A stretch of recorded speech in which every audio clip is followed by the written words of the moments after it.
ಜಿ5 ಇರುವಾಗ ನೀವು ನಿಮ್ಮ ನೆಚ್ಚಿನ ಶೋಗಳನ್ನ ಎಂದಿಗೂ ಮಿಸ್ ಮಾಡಿಕೊಳ್ಳುವುದಿಲ್ಲ. ಅದು ಸಂಪೂರ್ಣ ಉಚಿತವಾಗಿ.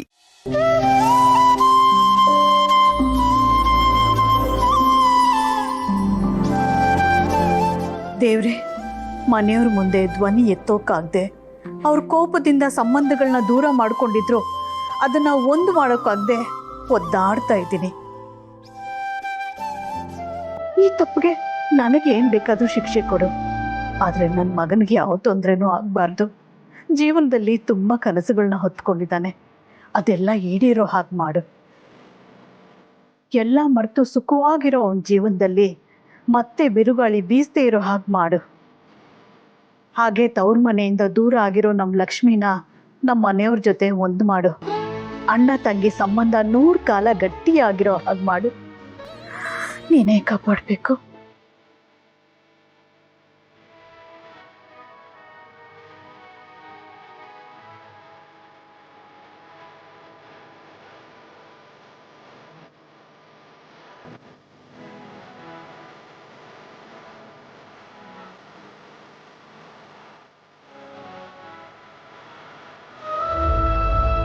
ಅತ್ತೆ, ಏನು ದೇವ್ರ ಹತ್ರ ಸ್ಪೆಷಲ್ ಅಪ್ಲಿಕೇಶನ್ ಹಾಕ್ತಿರೋ ಹಾಗಿತ್ತು?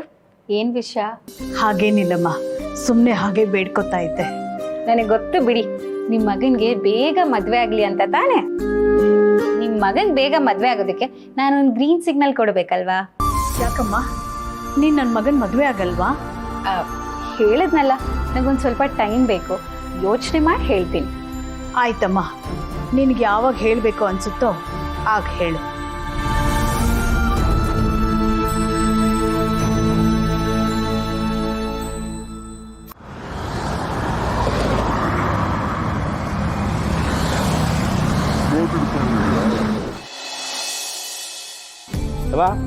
ಉತ್ಸವ ಎಲ್ಲ ಬಹು ಚೆನ್ನಾಗಿ ನಡೀತಲ್ವೇ ಸಿರಿಗೌಡ? ಅಪ್ಪಾಜಿ ಡೈ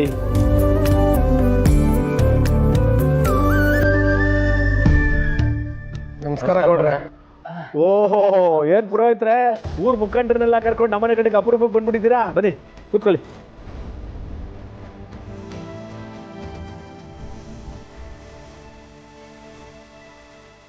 ಅಂತೂ ಇಂತೂ ನಾವು ಅಂದ್ಕೊಂಡಂಗೆ ದೇವ್ರ ಉತ್ಸವ ಏನು ಗಲಾಟೆ ಇಲ್ಲದೆ ನಡೀತಲ್ವೇ?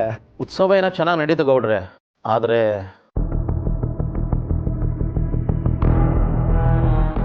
ಆದ್ರೇನು ಪುರೋಹಿತ್ರೆ? ಅದು ಲಕ್ಷ್ಮೀದೇವಿ ಕೊರಳಲ್ಲಿ ತಾಳಿ ಕಳವಾಗಿದೆ.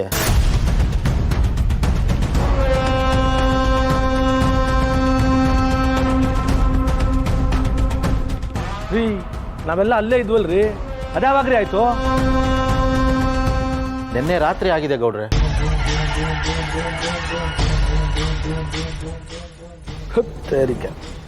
ಎಂತ ಕಳ್ಳನ ಮಕ್ಳಪ್ಪ, ದೇವ್ರ ತಾಲಿನೇ ಕದ್ದವ್ರೆ ಅಂದ್ರೆ ಎಂತ ಬಡ್ಡಿ ಹಾಕ್ಲಿರ್ಬೇಕು ಅವರು.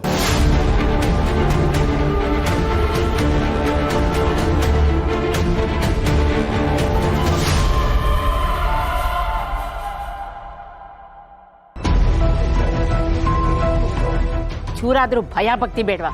ದೇವ್ರ ತಾಳಿನೇ ಬಿಟ್ಟಿಲ್ಲ ಅಂದ್ರೆ ಆದಿ ಬೀದಿಲಿ ಹೋಗೋ ಹೆಣ್ಮಕ್ಳು ತಾಳಿ ಬಿಟ್ಟಾರೆ. ಅಯ್ಯೋ, ನನ್ನ ಬುಯ್ಯೋದನ್ನ ನಾನೇ ಕೇಳಿಸ್ಕೋಬೇಕಲ್ಲಪ್ಪ. ಅಷ್ಟು ಜನರಿದ್ರು ಇಂಥ ಕೆಲಸ ಮಾಡೋನೆ ಅಂದ್ರೆ ಅವನು ಯಾವನು ಐನಾತಿ ನನ್ನ ಮಗನೇ ಇರಬೇಕು ಅಲ್ಮೇಲೆ ಸಿದ್ದು. ಇರ್ಬೋದು.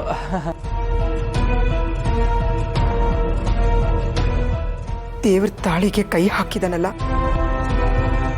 ಅವನಿಗೆ ಸರಿಯಾಗಿರೋ ಶಿಕ್ಷೆ ಆಗ್ಬೇಕು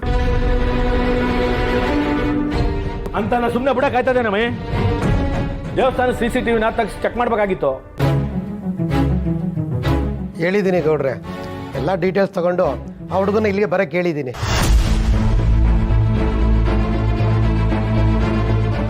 ಬರ್ಲಿ, ಆ ಬಡ್ಡಿ ಐದ ಯಾರು ಅಂತ ಗೊತ್ತಾಗ್ಲಿ. ನನ್ನ ಮಕ್ಕಳು ಜೀವನ ಪೂರ್ತಿ ಪೊಲೀಸ್ ಸ್ಟೇಷನಲ್ಲಿ ಕೊಳಿಬೇಕು, ಹಂಗ್ ಮಾಡ್ತೀನಿ.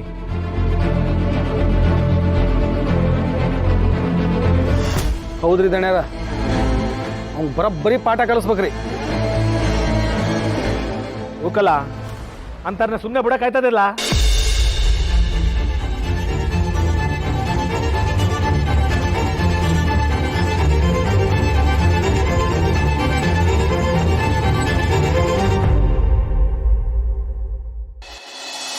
ದೇಹಕ್ಕೆ ಉಸಿರೇ ಭಾರ ಅನ್ನೋ ಹಾಗೆ ಹೆಣ್ಣು ಹೆತ್ತವರಿಗೆ ಮಗಳಿಗೆ ಮದುವೆ ಆಗ್ಲಿಲ್ವಲ್ಲ ಅನ್ನೋ ಚಿಂತೆ.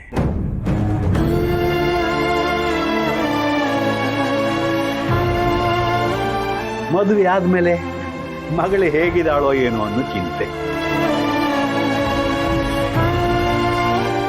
ಒಟ್ಟಿನಲ್ಲಿ ಚಿಂತೆ ಮೇಲೆ ಚಿಂತೆ. ಈ ಚಿಂತೆಗಳ ಜೊತೆಯಲ್ಲಿ ಮನೆ ಸೂರಿಂದೂ ಒಂದು ಚಿಂತೆ. ನನಗೆಲ್ಲ ಗೋಚರಿಸ್ತಾ ಇದೆ. ಮನೆಗೆ ದೊರೆಯಾದರೂ ಕೆಲಸದ ವಿಷಯದಲ್ಲಿ ಆಳು.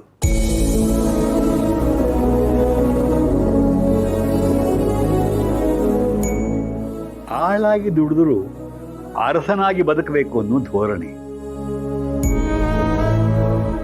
ಅವಮಾನ ಆದರೂ ಸಹ ಪ್ರೀತಿ ಅಭಿಮಾನ ಬಿಡದೆ ಬದುಕಿದವರು.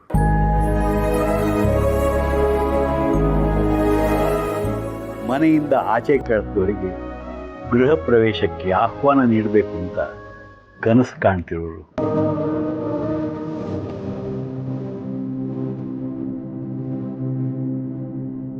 ಕನಸು ಕಣ್ಣು ಮುಂದೆ ಇರುವಾಗಲೇ ಕೆಲಸ ಕೈ ಜಾರಿ ಹೋಗ್ತಿರೋ ಸೂಚನೆ.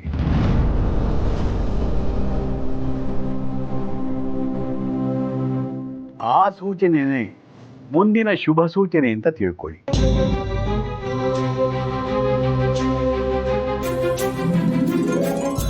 ಮುಂದಿನ ದಾರಿ ಸ್ವಲ್ಪ ಕಠಿಣವಾಗಬಹುದು, ಆದರೆ ಒಳ್ಳೆತನಕ್ಕೆ ದೇವರು ಯಾವತ್ತೂ ತಲೆ ಬಾಗ್ತಾರೆ.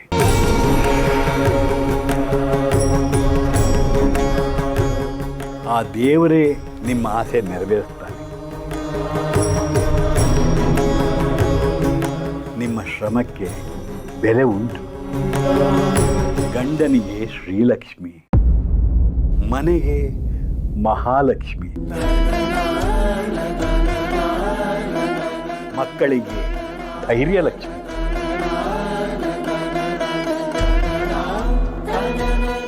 ಮನಸ್ಸಿನಲ್ಲಿ ಎಷ್ಟೇ ತಳಮಳ ಇದ್ರೂ ಮುಖದ ಮೇಲೆ ಬಾಳದೇ ಇರು ನಗು.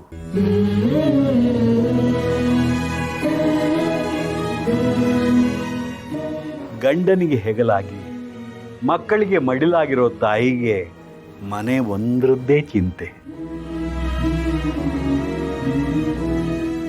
ಬಿಸಿಲು ಬಿದ್ದ ತಕ್ಷಣ ಮಂಜು ಕರಗೋ ಹಾಗೆ ಒಂದಲ್ಲ ಒಂದು ದಿವಸ ನಿಮ್ಮ ಕಷ್ಟ ಎಲ್ಲ ಕರಗಿ ಹೋಗುತ್ತೆ.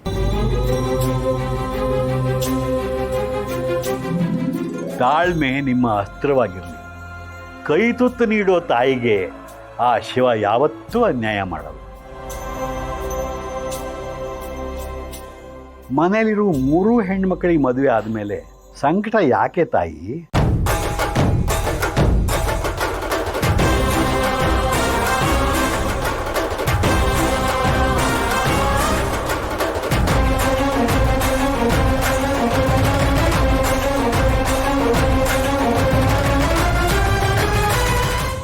ZEE5 ಆಪ್ ಡೌನ್ಲೋಡ್ ಮಾಡಿ ಎಲ್ಲಾ ಸಂಚಿಕೆಗಳನ್ನು ಸಂಪೂರ್ಣ ಉಚಿತವಾಗಿ ನೋಡಿ.